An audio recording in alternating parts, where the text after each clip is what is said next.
Francesca Willis was already late when the elevator jerked violently, then screeched to a dead stop between the 35th and 36th floors of the Ainsworth Tower. "No, no, no, come on," she muttered, jabbing the emergency button like it personally offended her. The lights flickered once, then held steady in an eerie, humming silence. "Hello," she called, pressing the intercom button. "Nothing. Of course." She groaned, leaning her head against the mirrored wall. This wasn't just any building. It was the headquarters of Ainsworth Enterprises, one of the biggest tech conglomerates in the country. She had an interview on the 40th floor in 12 minutes. She'd borrowed heels from her roommate, her blouse was thrifted, and her resume was folded in her purse with the hope that maybe, just maybe, this internship could change her life. And now she was stuck. A loud clang above her made her jump. Footsteps. Then a voice deep, calm, and definitely male. "Hey, can you hear me?" Francesca's breath caught. Yes, hello." "There's a mechanical issue with the elevator. I'm up on top of the cab. They're working on the power now, but I'm going to help you up through the hatch and out, okay?" "Wait, what?" she said, blinking up at the ceiling. "Are you serious?" "I promise I've done this before." There was a pause before he added, "Well, kind of. Look, either we wait for the system to reboot, which could take an hour, or I get you out now. Your call." She hesitated. Her palms were sweaty, and she wasn't exactly dressed for climbing, but something about his voice, steady, confident, calmed her. "Okay," she said, her voice shaking slightly. "Let's do it." A panel in the ceiling clanged open. A hand reached down, strong and steady. "Grab on." "I've got you." She kicked off her heels, reached up, and he pulled her up with surprising strength. As she scrambled through the hatch, their eyes met for the first time. He was tall, broad shoulders. Dark hair tousled from the wind on the rooftop, and a jawline that could cut glass. He wore a crisp dress shirt rolled up to his elbows, a navy tie hanging half loose around his neck. His eyes, gray, intense, locked onto hers. "Got you," he said as he steadied her. Francesca blinked. "Thanks. What's your name?" "Lachlan Ainsworth." Her stomach dropped. "Wait, Ainsworth." "Like Ainsworth Tower," he nodded, brushing his hands off on his slacks. "Yeah, CEO. You're the CEO?" she asked, her voice shooting up half an octave. "Guilty," he said. "You okay?" She nodded mutely, heat rising to her cheeks. She had just been pulled out of a broken elevator by the man she was supposed to be interviewing for, and she had no shoes on. Lachlan glanced down at her bare feet, then back up, a flicker of amusement in his eyes. "So, you have a meeting?" "Yeah," she said, brushing her hair off her face. "Internship interview, 40th floor, 10 minutes ago." He checked his watch. "I think we can still make it. Really, I own the place. I think I can bend time a little." He led her toward the rooftop stairwell, moving fast but checking over his shoulder to make sure she kept up.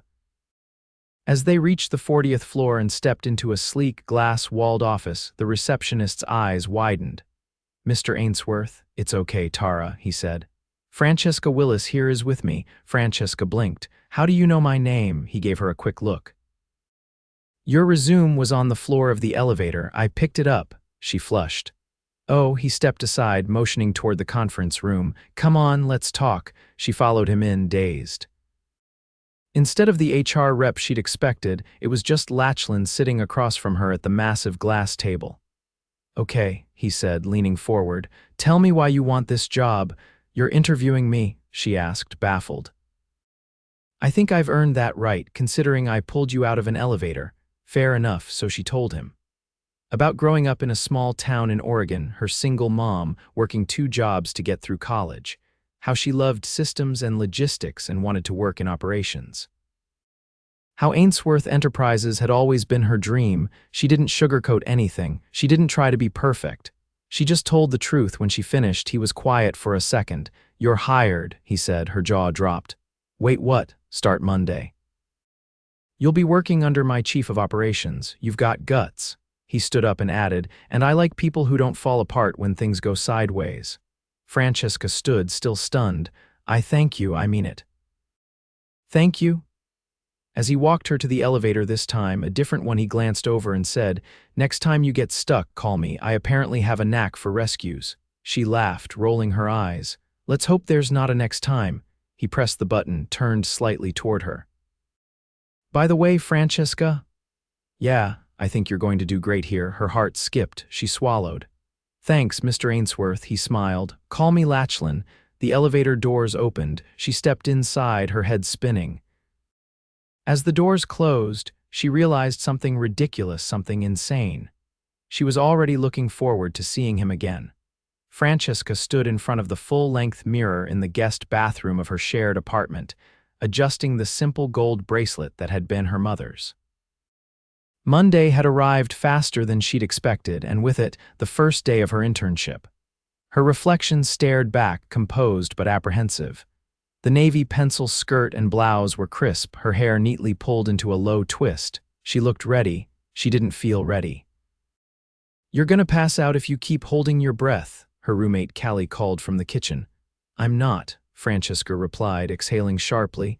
"You are. You've got that tight-shouldered I'm walking into the lion's den posture again." Francesca stepped out, grabbing her bag. "It's just nerves. I'm starting at a company where the CEO literally hauled me out of an elevator. There's nowhere to go but down from that, right?" Callie raised an eyebrow. "Or up. Maybe he saw something in you." "He saw me barefoot and panicking," Francesca muttered, hooking her keys onto her bag. "That's hardly a glowing first impression."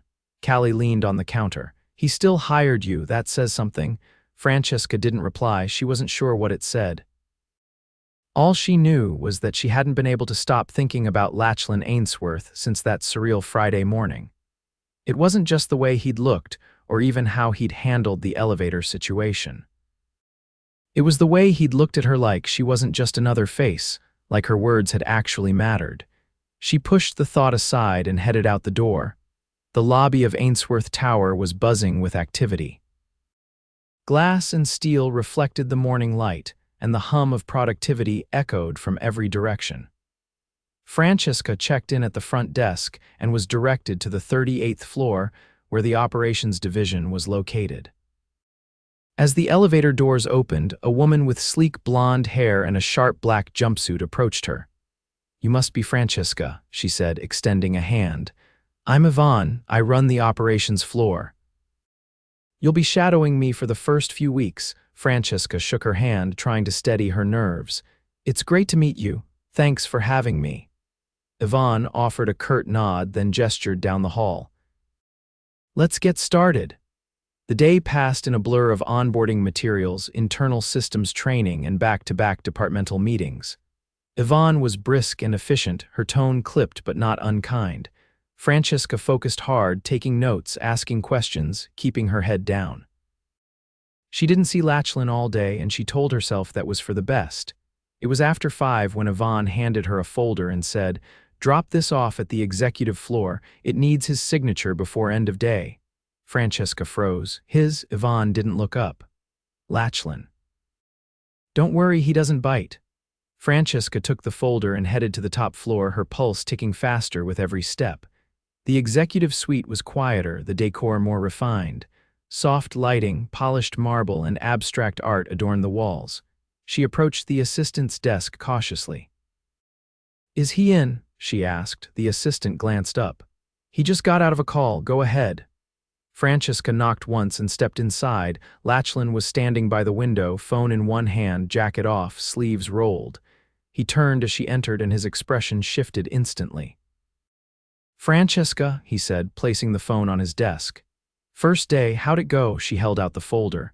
"Yvonne asked me to bring this up." He took it but didn't look at it right away.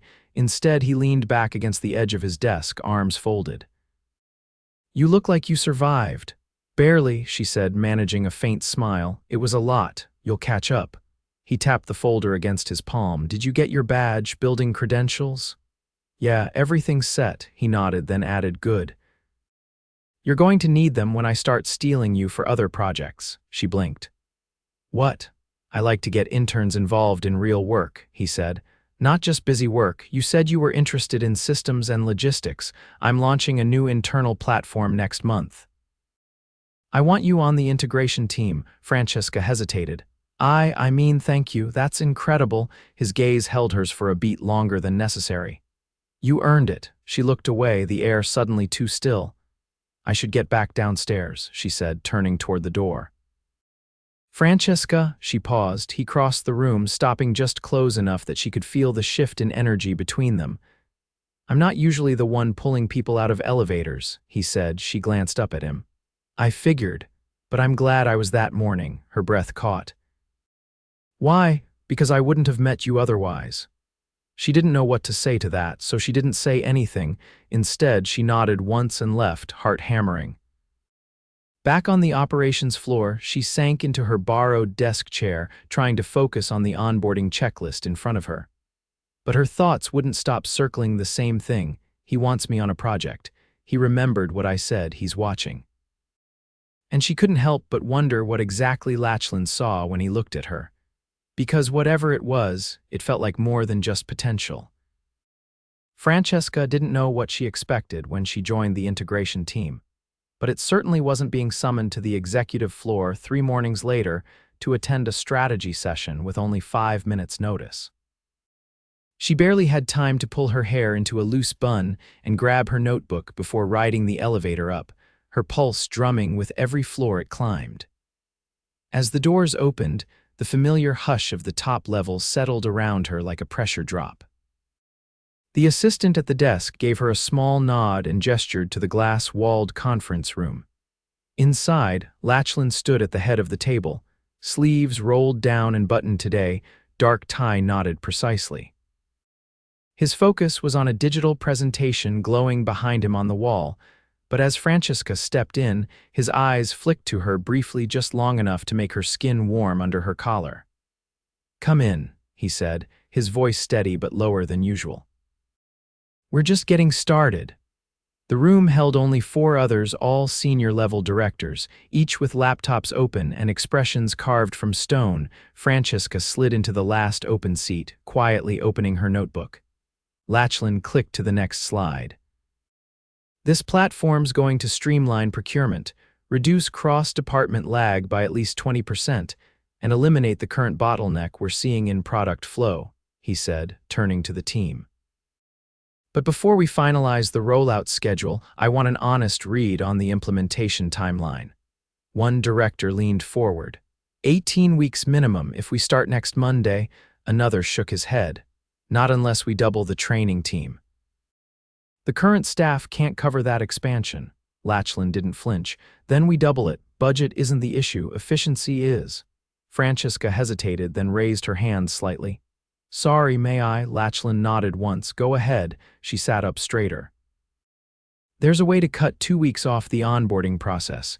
If we shift the testing phase to overlap with system installation, it'll require a sandbox environment, but it's doable."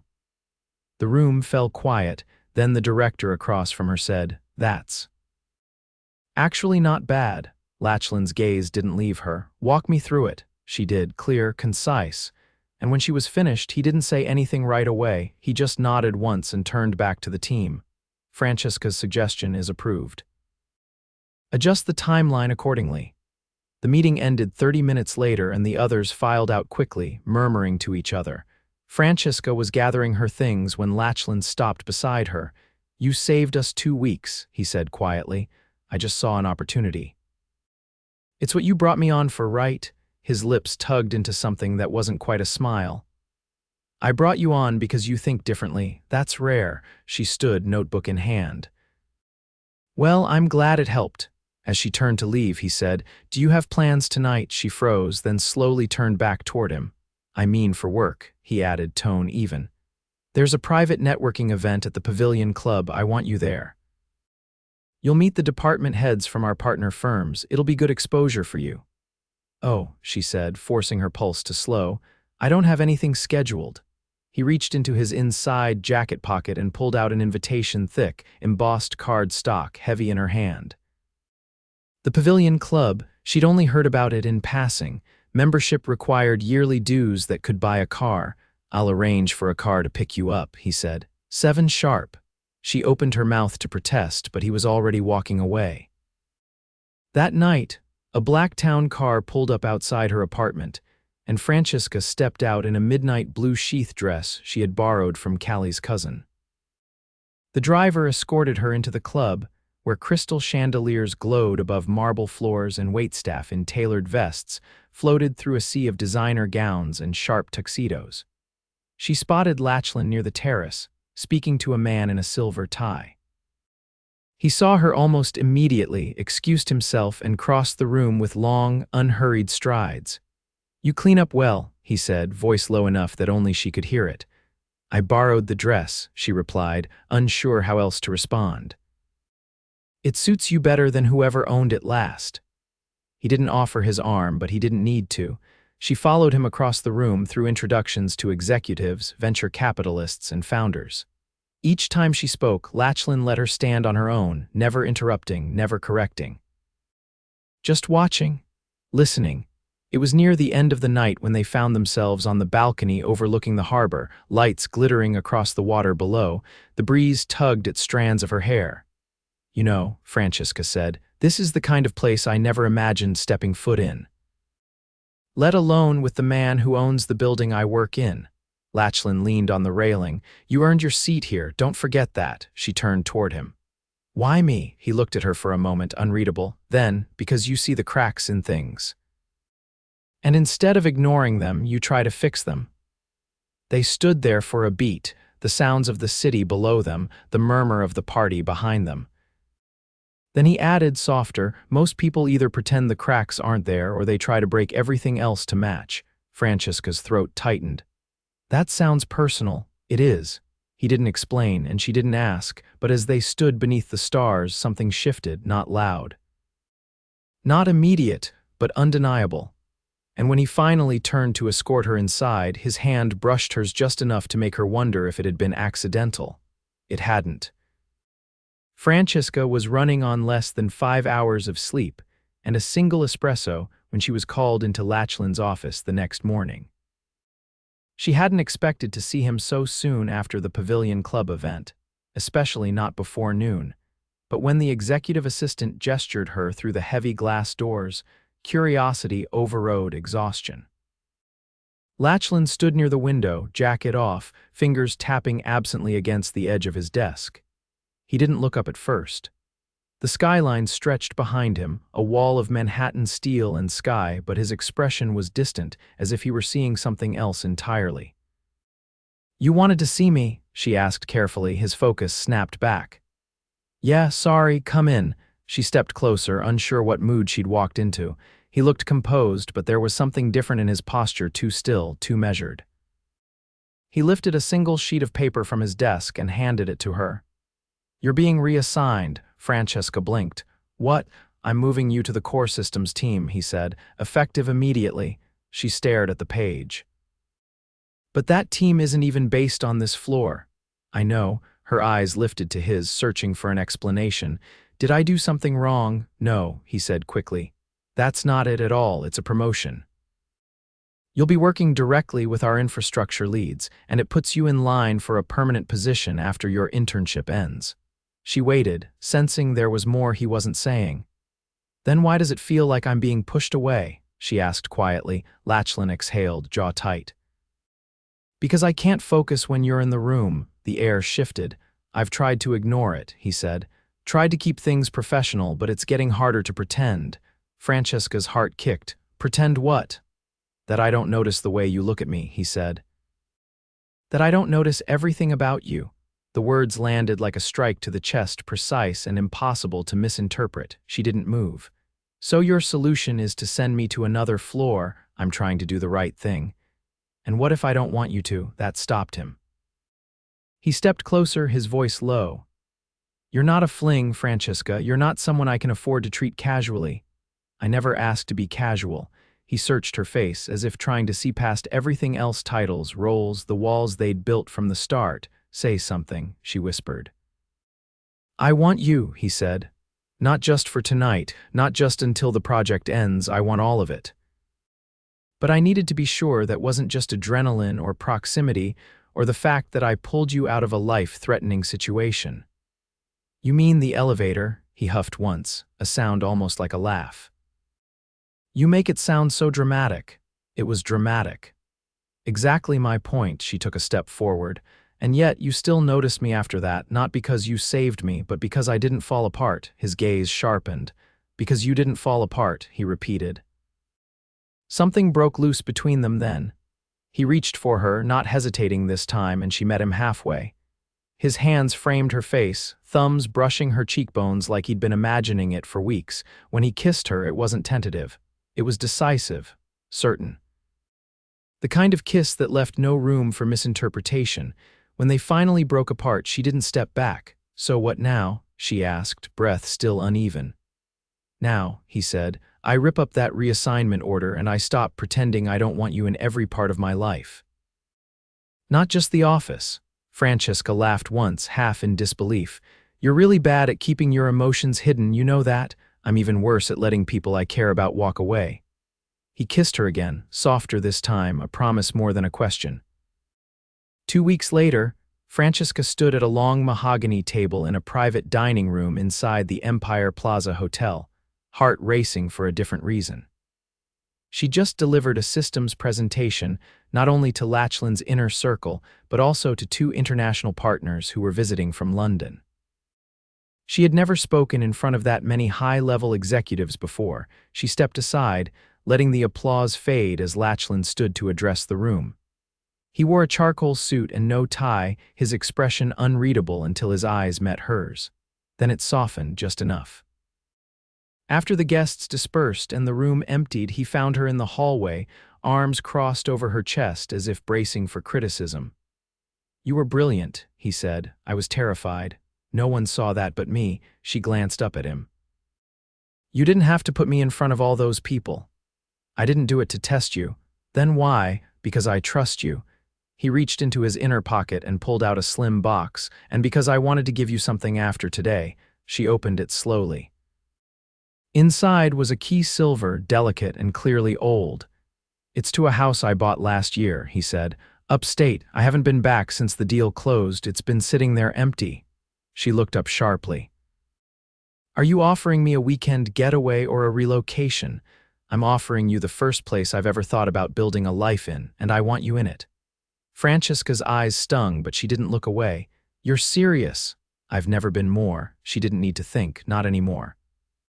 "Yes," she said, "to all of it. The house, you, whatever comes next." He pulled her into his arms right there in the corridor and kissed her like he had nothing left to hide.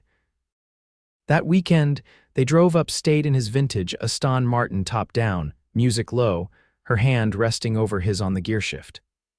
The house was tucked behind rows of trees, quiet and sunlit, with wraparound windows and a view that stretched for miles.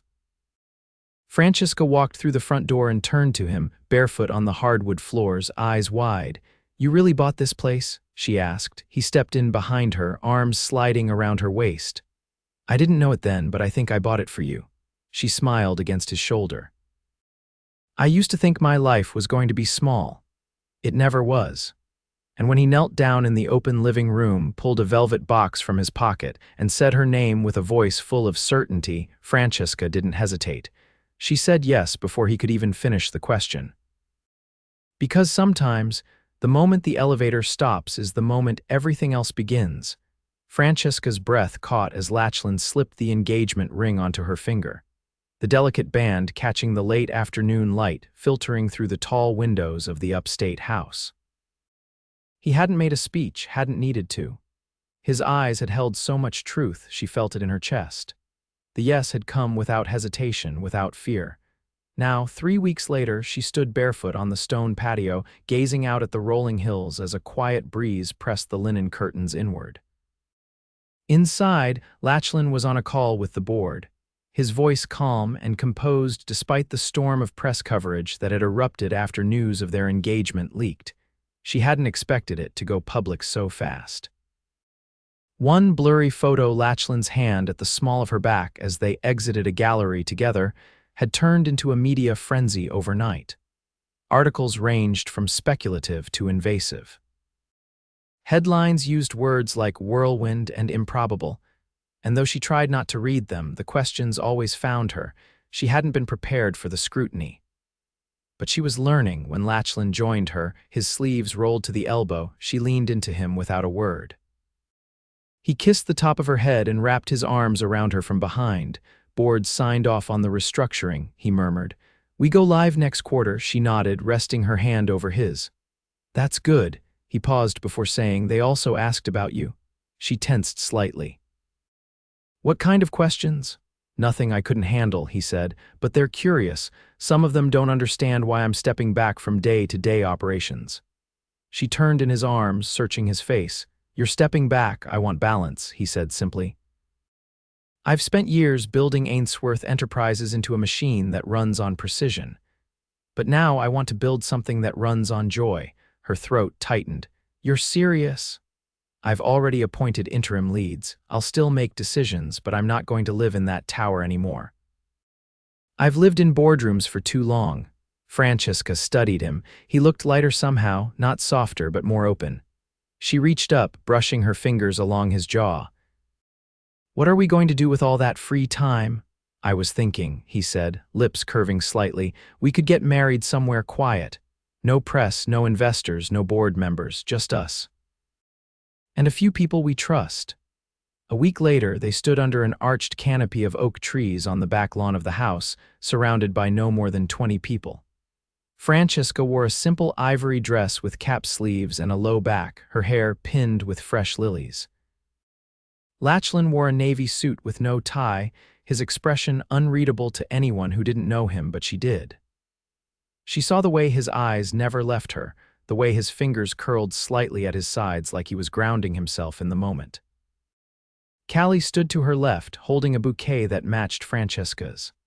Lachlan's younger brother, Theo, whom she'd only met 2 nights ago over bourbon and sarcasm, stood beside him. The officiant spoke softly. The vows were brief. And when Francesca said, I do, it wasn't just a promise, it was a declaration. After the ceremony, they walked hand in hand to a long wooden table beneath strings of Edison bulbs. There was no seating chart, no speeches, no choreographed toasts. Just laughter, music, and the kind of conversations that came when people felt at ease. Later, as dusk settled and fireflies blinked across the lawn, Francesca pulled Lachlan away from the crowd and led him down the sloping hill toward the edge of the property. They stopped at the small greenhouse she'd found during her first visit, half forgotten and overgrown with ivy creeping over the glass. I want to turn this into something, she said quietly. A studio, maybe, or a space for something that doesn't involve spreadsheets. He smiled at the idea. Then we'll fix it up.